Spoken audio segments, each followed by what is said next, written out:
This is why having a reputation of not taking bullshit is so important. Because if you start accepting bullshit, people will notice you accepting bullshit. And by just in the act of imitation, people will start disrespecting you more because they see other people disrespecting you.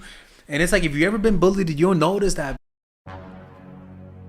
Like a boss. All right, people, welcome to the Robert Greene Book Club. And today we're going to be reacting to Robert Greene's book, The 33 Strategies of War. And that's how to deter enemies.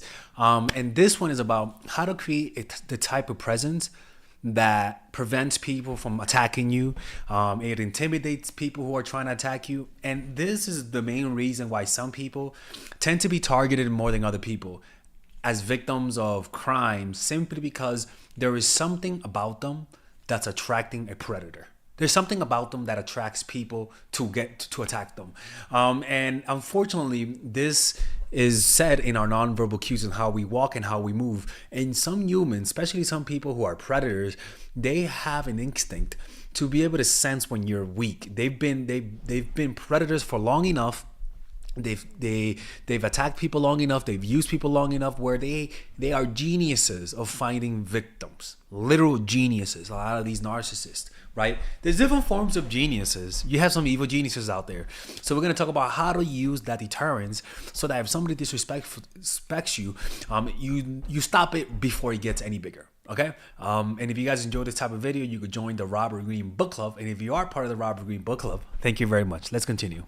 And if you guys enjoyed this Robert Greene video, become a member of the Robert Greene Book Club. And there you'll get access to the full-length videos where I actually break down this chapter. 10. Create a threatening presence. Deterrence strategies. The best way to fight off aggressors is to keep them from attacking you in the first place.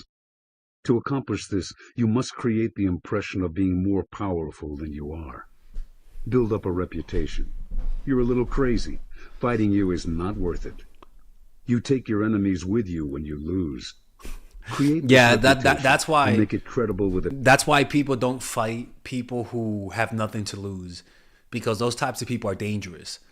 Like people who are in prison, right? Who have death row. You don't want to fight that person. A few impressively violent acts. Uncertainty is sometimes better than overt threat.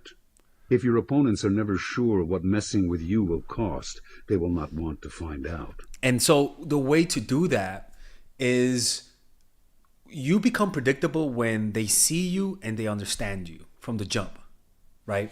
When you only show them one side of your personality.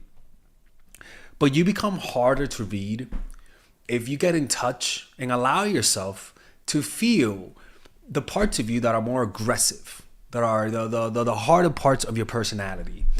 And unfortunately, that comes down to you facing your fears and slowly learning how to be literally more aggressive. And this is only for people who are passive. This is not for the Terminators out there who love confronting people. This is not for you, Jessica, the Puerto Rican girl, none of that kind of stuff, okay?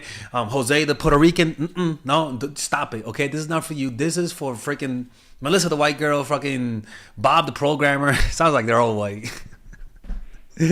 Right? But the whole point is that your background, your history of being a victim, your history of being hurt is pretty much advertised in your face. And that's the issue, is that it's hard to hide, right? If you've always been bullied, you're going to attract bullies.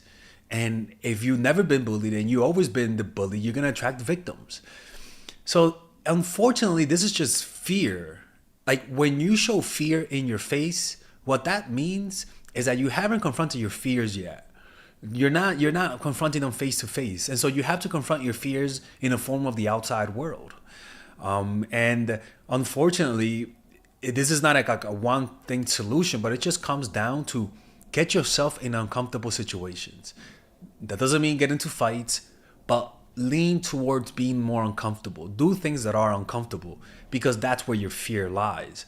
And by doing things that are uncomfortable, starting a new business, doing that thing that you always wanted to do, approaching that girl, approaching that guy, taking a risk and saying that I like you, that I love you, confronting that bully, those little moments of fear that you force yourself to do, force yourself to confront, over time will slowly change your demeanor, because your demeanor and the way that you walk is a reflection of you. And unfortunately, the only way for you to really change from somebody who gets disrespected, doesn't get the respect, comes. Instead of threatening, play on people's natural paranoia. This is big. Instead of threatening your opponents openly, you take action that is indirect and designed to make them think. This might mean using a go-between to send them a message, to tell some disturbing story about what you are capable of. Or maybe you let them spy on you, only to hear something that should give them cause for concern. This is Making your why enemies think. this is why having a reputation of not taking bullshit is so important. Because if you start accepting bullshit, people will notice you accepting bullshit, and by just in the act of imitation, people will start disrespecting you more because they see other people disrespecting you. And it's like, if you ever been bullied, you'll notice that the kids who get bullied by more people. Weakness, unfortunately, draws predators. It draws people's desire to manipulate you. That's just how people are. Think they have found out that should give them cause for concern. Making your enemies think they have found out you are plotting a countermove is more effective than telling them so yourself. Make a threat, and you may have to live up to it, but making them think you are working treacherously against them is another story. The more veiled menace and uncertainty you generate, the more their imaginations will run away with them, and the more dangerous an attack on you will seem. Establish a frightening reputation. This reputation can be for any number of things: being difficult, stubborn, violent, ruthlessly efficient. Steve Jobs had the reputation of being difficult. But the point is that if you tell your partner that you were played, if you tell your partner that you were abused, if you take, like, especially in the beginning, and you give off that victim vibe, that might attract the wrong person. That's why I keep that type of information for much later on.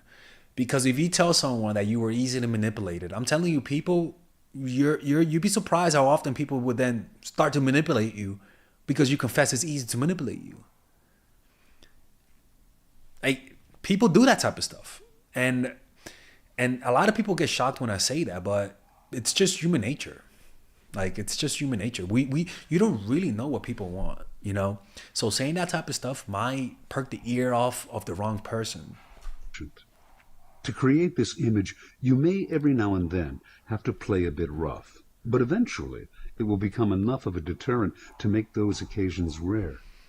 It will be an offensive weapon, scaring people into submission before they even meet you. In any event, you must build your reputation. Yeah, and he talks about how to develop that Carefully, allowing no inconsistencies.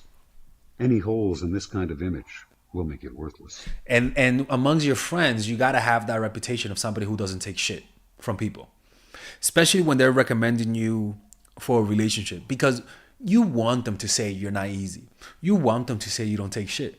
But if they know you as a person who's always getting played, who's always getting used, who's always complaining about the partner who keeps disrespecting them, then how the hell do you think they're going to talk about you when they're recommending you to somebody else?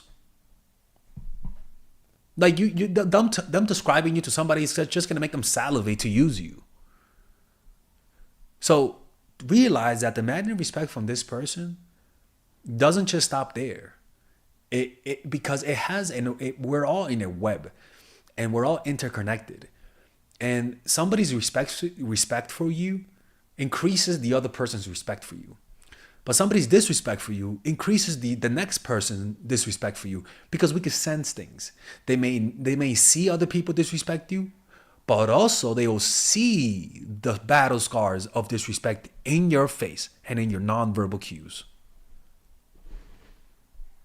Deterrence and reverse intimidation in practice. King Edward I of England was a fierce 13th century warrior king who was determined to conquer all of the British Isles. To stop what seemed inevitable, Robert the Bruce evolved a novel strategy. When the English attacked, he did not take them on directly. He would have lost. Instead, he hit them indirectly, but where it hurt, doing exactly to the English what they were doing to him, ruining his country. He continued to play tit for tat until the English understood that every time they attacked Scotland, they would get a bloody nose in exchange. They would lose valuable farmland, be harassed, fight in abysmal conditions. They slowly lost their hunger for the fight, then finally gave up. The essence of this deterrence strategy is the following. When someone attacks you or threatens you, you make it clear that he will suffer in return. He or she may be stronger. He may be able to win battles, but you will make him pay for each victory. It's almost like that's why we're so afraid of bees, because even though a bee can't kill us, it's still gonna hurt. So we're more afraid of the bee than the bee is of us. Or even like honey badgers, right? Animals don't attack honey badgers simply because honey badgers, yeah, it can't kill you. Yeah, go chop your balls off, yeah. But a honey badger can maim you. It may not kill you, but it's definitely gonna maim you. You may kill it, but you're gonna kill it while breaking your jaw or getting your balls bit out. Like that's what they do.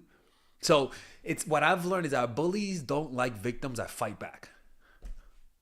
Instead of taking him on directly, you hurt something he values, something close to home. You make him understand that every time he bothers you, he can expect damage, even if on a smaller scale.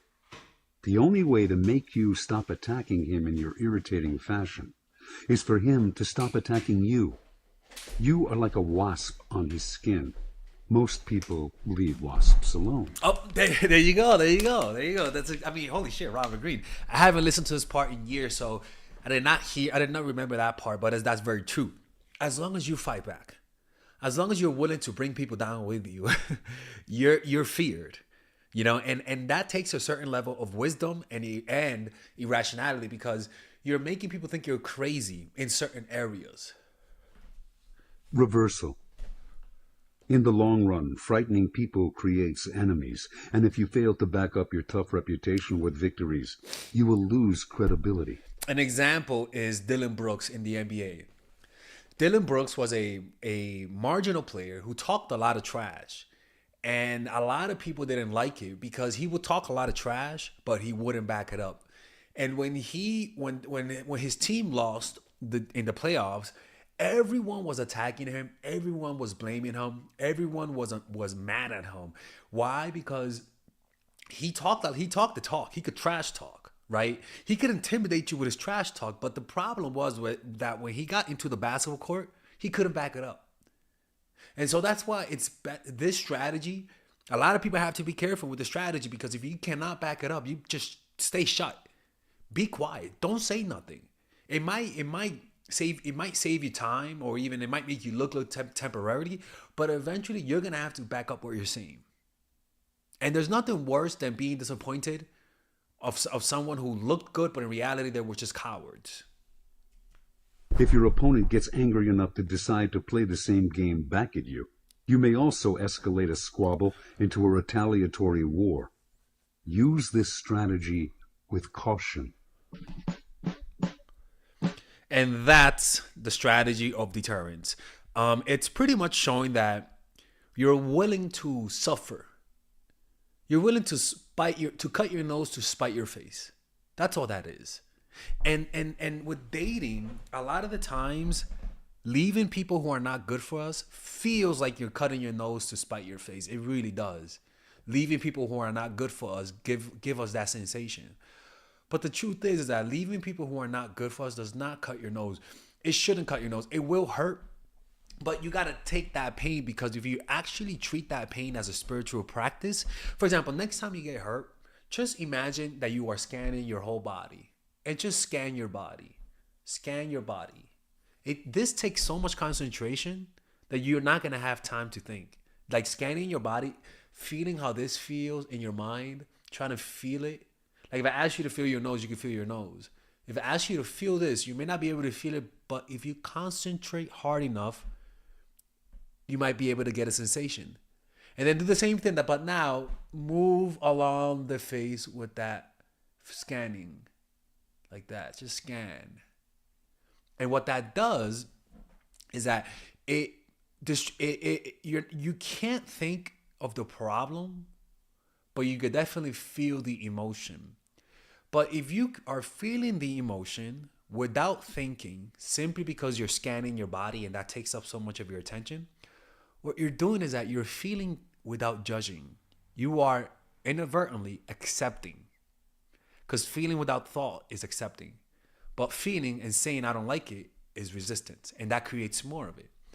And so you're allowing the fire of that pain to run out because you're not adding any more material into it.